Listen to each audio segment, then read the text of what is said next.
You ever stare at a spreadsheet, just a wall of numbers, and feel like you're trying to crack some kind of secret code?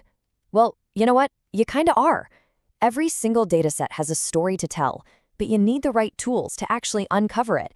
And today, we're gonna hand you the ultimate super tool for any data detective. Okay, so before we touch a single line of code, let's start with the mystery, right? Every good detective needs a case to crack. And ours, well, it begins with this simple table of sales figures. So this is our crime scene. We've got sales numbers for 3 different regions over 4 months.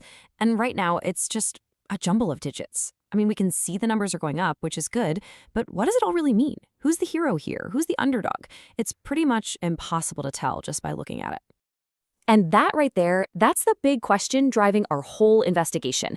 We have to go deeper than the surface and figure out the real story that's buried inside this data. And to do that, we need to call in a specialist. And here it is. Let me introduce you to NumPy, the absolute hero of our story. Think of it like a high-powered magnifying glass that's going to let us see all the tiny clues that are completely invisible to the naked eye. So what is NumPy really? Well, it stands for numerical Python. It's this foundational library that's built specifically to handle grids of numbers, or arrays as we call them, with just incredible speed and efficiency. Honestly, it's the engine that powers so much of the data science world. Let's talk about NumPy's superpowers. First off, it's got these super powerful array objects, which are just perfect for our grid of sales data. Second, it is jam-packed with a huge library of math functions, so we don't have to build anything from scratch. And finally, it has this really clever trick called broadcasting that helps it do calculations on different size datasets like lightning. All right, we've got our tool in hand. It's time to get to work. We are going to use NumPy to start asking our data some very specific questions. And every answer we get is going to be another clue that helps us solve this mystery.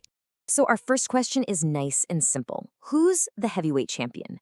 Which one of our 3 regions actually brought in the most sales overall? To get the answer, we use this really simple command. We're basically just telling NumPy, hey, take our sales data and sum it all up for me. And that little axis equals 0 part at the end, that's just a specific instruction telling it to sum the numbers vertically. Write down each region's column. And bam, there's our answer. You can see it clear as day. Region C is the winner with the highest total sales. Let's make a note of that. It's our first major clue. But you know, total sales isn't the whole story. A good business also really values predictability. So our next question is all about consistency. Which region's sales are the most stable and reliable, month after month? For this, we're going to pull a different tool out of our kit, np.st, which stands for standard deviation.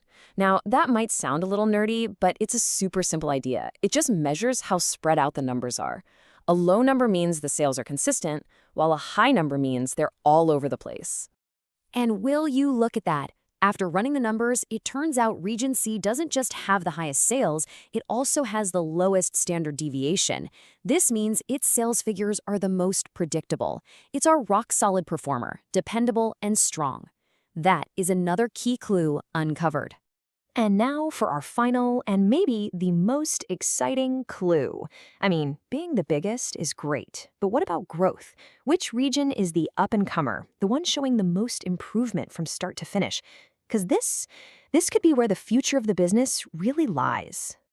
Okay, this code might look a little more complicated, but stick with me. It's really just that classic percentage change formula we all learned in school. We're just telling NumPy to take the last month's data, subtract the first month's data, and then figure out what percentage that changes of the original number. And here it is, our big reveal. It's not the sales champion, Region C. It's Region B. How cool is that? Even though it started smaller, it had the biggest percentage jump from January to April. This is a classic plot twist and a data story. So we've collected all our clues. We found the champion, we found the consistent performer, and we found the rising star. Now it's time for the big reveal, to piece it all together and present our findings. So here's our final report. Region C, that's our current MVP. High sales and super reliable. The business as a whole is healthy. All the regions are growing. But the most important insight, the real takeaway, is about Region B. It's the rising star, the one with all the momentum. And that tells us it might be the perfect place for a new marketing push or a big investment. See, we've just turned a confusing table of numbers into real, actionable strategy. Okay, case closed. But before we wrap up, let's just quickly solidify your understanding by tackling some of the most common questions people have when they first meet our awesome super tool, NumPy. First up, why not just use a standard Python list? Well, the biggest difference is specialization. Think of it this way. A Python list is like a station wagon. It's a general-purpose container that can hold anything. A NumPy array, on the other hand, is a Formula One race car. It is built for one thing and one thing only: high-speed numerical calculations. It uses way less memory and is just massively faster for doing math. And here's a few more rapid-fire facts for you. NumPy is the actual foundation that huge libraries like TensorFlow and scikit-learn are built on top of. And remember, it's designed for numbers. If you have mixed data with text, you'd want to use a different tool, probably pandas. And that broadcasting feature we mentioned, the best way to think about it is this. If you wanted to add 5 to every single number in our sales grid, broadcasting lets NumPy do it instantly.